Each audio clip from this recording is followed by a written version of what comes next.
पश्चिम बंगाल की राजधानी कोलकाता में जिस तरह का हादसा RG Kar medical college hospital में हुआ है, उससे सब इस वक्त पश्चिम बंगाल में, कोलकाता में, पूरे देश में शॉक्ड है।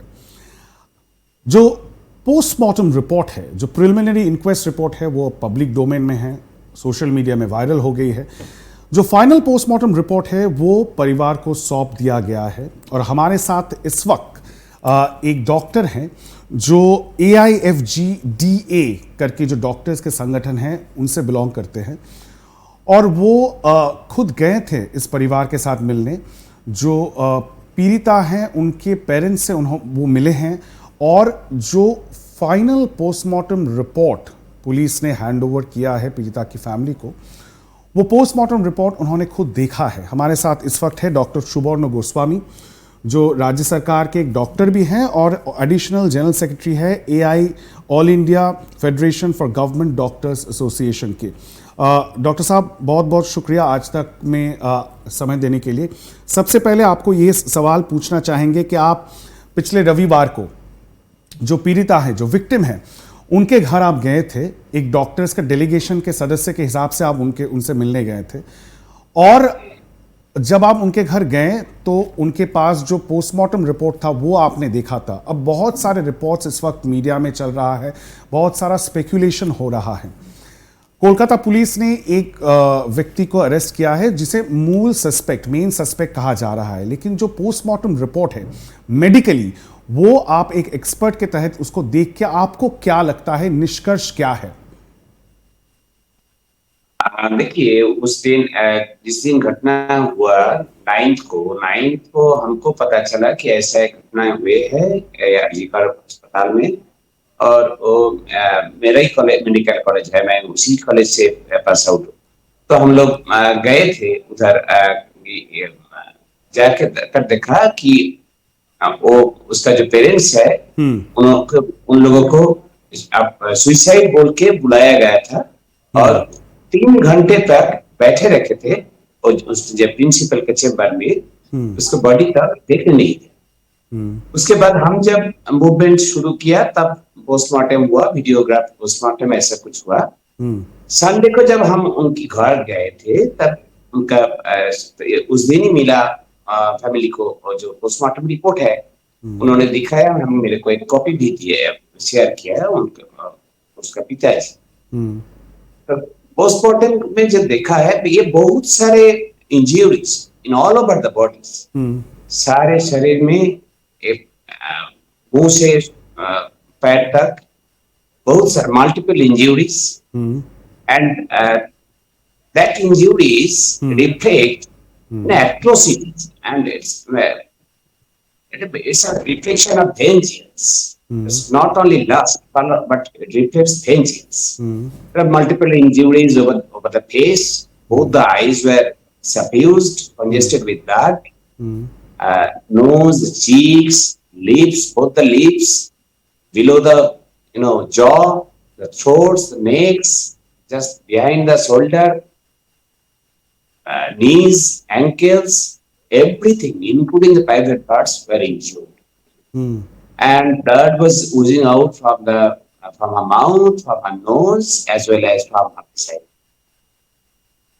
And when they dissected the body, there were multiple bleedings in just below our skull, both the side, दोनों तरफ, इधर पैराइटल जो तरफ है, पीछे में जो है, सामने में फ्रंटल, टेम्पोरल दो साइड में, सभी तरफ बहुत सारे ब्लीडिंग हुआ स्कल से स्किन के नीचे, डिसेक्शन में जो मिला। दूसरी बात यह है कि उन्होंने जो फोरेंसिक एक्सपर्ट्स जो है उन्होंने बहुत सारे स्पेसिमेन कलेक्ट किया, स्वाब लिया, फोटो से लिया, एनाल स्वाब भी लिया, वेजाइनल स्वाब भी लिया। उसके साथ they took 151 grams of white thick viscid fluid from the endocervical canal, जो वेजाइना के अंदर से, वो लगता है कि वो सीमेन ही होगा। तो मैं हो सकता है कि थोड़ा म्यूकस उसके साथ और दो तीन और चीज भी मिक्स्ड हो सकता है। ये जो अमाउंट आप कह रहे हैं मिस्टर डॉक्टर गोस्वामी, आप जो ये अमाउंट कह रहे हैं 151 grams, right, Is that mentioned, specified in the postmortem report? ये है Yes, इसमें? yes. It is mentioned in the postmortem report. They collected 150 grams of white, thick, viscid fluid, and that is supposed to be semen. That will be proved in the laboratory itself. तो इतना ज्यादा amount का जो सीमेन अगर अगर ये correct होगा, there are two possibilities. One possibility that maybe 15.1 gram or something they have misprinted it. If it is even so, तब भी ये तो बोलना चाहिए कि एक आदमी का काम नहीं है. नॉर्मल इंडियन आदमी का एक बार जो होता है वो 5 ग्राम्स तक होता है एवरेज. उसके ज्यादा होने से there is every possibility of involvement of multiple men. एक आदमी का काम नहीं है. ये चीज को क्लैरिफाई करना चाहता हूं अपने दर्शकों के लिए, and I want to clarify this once again because this is coming from somebody. आप एक मेडिकल प्रैक्टिशनर है और आपने जो पोस्टमार्टम रिपोर्ट है वो आपने देखा है, और आपने ये भी कहा हमें ऑन रिकॉर्ड कि परिवार ने, फैमिली ने पोस्टमार्टम रिपोर्ट का एक कॉपी आपके साथ शेयर किया है. उसको स्टडी करने के बाद आप हमें ये कह रहे हैं कि पोस्टमार्टम रिपोर्ट में ये मेंशन है कि 150 ग्राम से ज़्यादा 151 ग्राम्स लिक्विड जो आप कह रहे हैं वो रिकवर हुआ है बॉडी से, जो सीमेन हो सकता है, जिसकी जांच होनी चाहिए. Right, you are very right. वही बोल रहा है कि अगर इतना अमाउंट ऑफ सीमेंट अगर वहां से मिला है तो ये जरूर बोलते एक आदमी का काम हो नहीं सकता. इसके और भी आदमी जुड़ा हुआ है. और ये अमाउंट जो है नॉर्मल नहीं है, ये शॉकिंग अमाउंट है. 150 grams of semen recovered from the deceased body. अगर पीएम रिपोर्ट में ये मेंशन है तो आप ये कह रहे हैं कि किसी भी तरह से ये जो क्राइम है ये एक परपेट्रेटर का, एक पर्सन का, एक व्यक्ति नहीं कर सकता है. हो नहीं सकता. तो क्या ये जो इंडिकेशन है, क्या ये पोस्टमार्टम रिपोर्ट में जो मेंशन है आप कह रहे हैं वो ये इंडिकेट करता है कि ये रेप नहीं, एक गैंग रेप का केस हो सकता है? Exactly, we are appearing that only, that ये गैंग रेप होने का पॉसिबिलिटी ज्यादा है.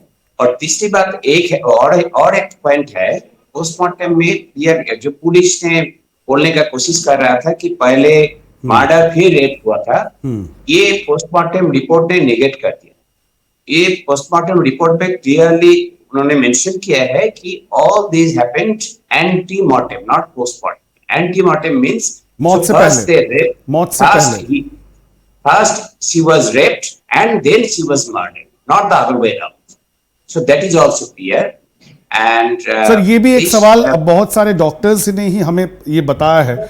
We are not medical experts, but ये टर्म जो वो यूज कर रहे हैं कि मेडिकली जो लोअर लिम्ब है उसका एब्डक्शन, मतलब डिविएशन फ्रॉम मिडलाइन, वो तब हो सकता है and rupture with the rupture of symphysis pubis. अब इसका मतलब क्या है? मतलब वो कह रहे हैं कि जिस तरह का पैर जिस पोजीशन में था और जितना फोर्स यूज किया गया था वो एक पर्सन से नहीं हो सकता. पोस्टमार्टम रिपोर्ट में लिखा है कोई फ्रैक्चर नहीं, ये पोस्टमार्टम रिपोर्ट में लिखा है. तो I don't know whether they had the body got X-rayed or not. X ray हुआ बॉडी को और नहीं हुआ, होना चाहिए था, ये हमको पता नहीं. लेकिन रिपोर्ट में लिखा है कोई फ्रैक्चर नहीं है. सर रिपोर्ट में डेथ का कॉज क्या लिखा है? What is the cause, exact cause? Death का कॉज लिखा था स्ट्रैंगुलेशन बाय स्मोथरिंग. दैट मींस गला दबा के, सांस रोक करके, सांस बंद करके मारा गया. और ये आप मान रहे हैं एज अ मेडिकल प्रैक्टिशनर कि जो पोस्टमार्टम रिपोर्ट का फाइंडिंग है और जो देख के लग रहा है उससे आपको लगता है कि एक पर्सन ये क्राइम नहीं कर सकता?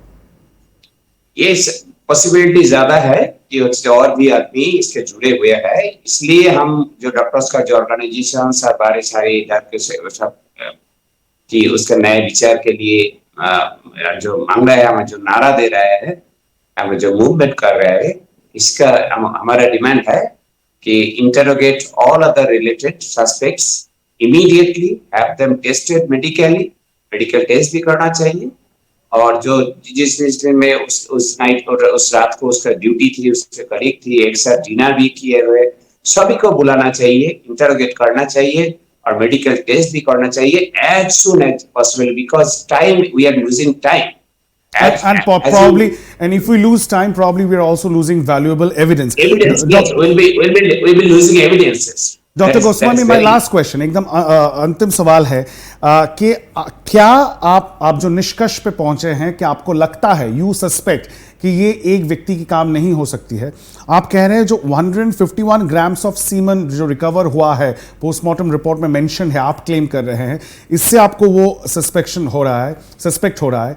क्या जो नेचर ऑफ इंजरीज है उससे भी सस्पेक्ट हो रहा है कि जितना फोर्स यूज किया गया था वो एक व्यक्ति से नहीं पॉसिबल हो सकता है? Exactly, the extent of injuries and the number of injuries that was inflicted to the victim's body.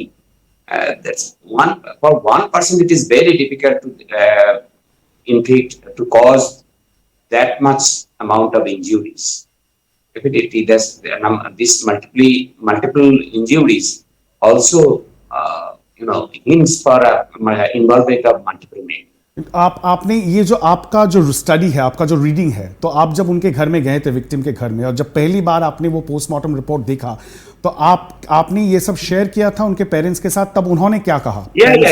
Actually, parents shared the report.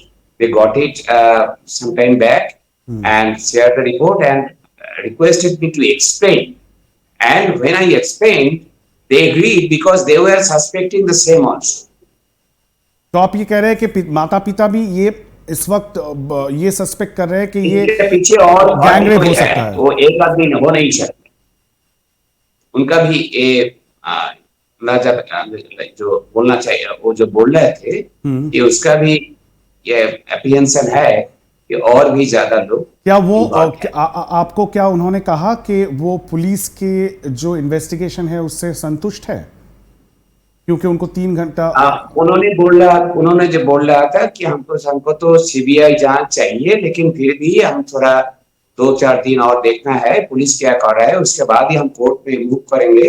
और हम मूवमेंट, आपका जो मूवमेंट चल रहा है, आपका मूवमेंट के बिना ये पोस्टमार्टम भी नहीं हो पाते, इसलिए हमको आपका जो मूवमेंट है ये आप जारी रखिए और हम भी ज्वाइन करेंगे थोड़ा हम स्टेबलाइज होने के बाद, ये भी बोला. और सीबीआई के जांच के लिए कोर्ट में भी मूव करेंगे, ये भी बोला.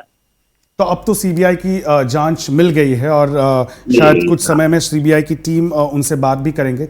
लेकिन बहुत बहुत शुक्रिया डॉक्टर सुबर्ण गोस्वामी, आपने हमें ये जानकारी दी. आपने खुद फर्स्ट हैंड अकाउंट जो है, आपने खुद पोस्टमार्टम रिपोर्ट को देखा है, स्टडी किया है, और उसके बाद एज अ मेडिकल एक्सपर्ट आप हमारे दर्शकों के साथ not only as a medical expert, but I will just in my thing, we want justice and we are moving for that. We want justice. We don't want anybody to hide it up, anybody to cover it up. We all want justice. हम सबको न्याय चाहिए. ये एक ऐसी घिनौनी हरकत है जिसे इंसाफ सबको चाहिए, और जिस तरह का घिनौना हरकत इस वक्त जो सामने आया है उससे सभी अचंभित है, शॉक्ड है, गुस्से में है, और कहीं ना कहीं पीड़िता की परिवार के साथ सब इस वक्त खड़े हैं एक ही गुहार के साथ कि उनको न्याय मिलनी चाहिए. बहुत बहुत धन्यवाद डॉक्टर सुबर्ण गोस्वामी.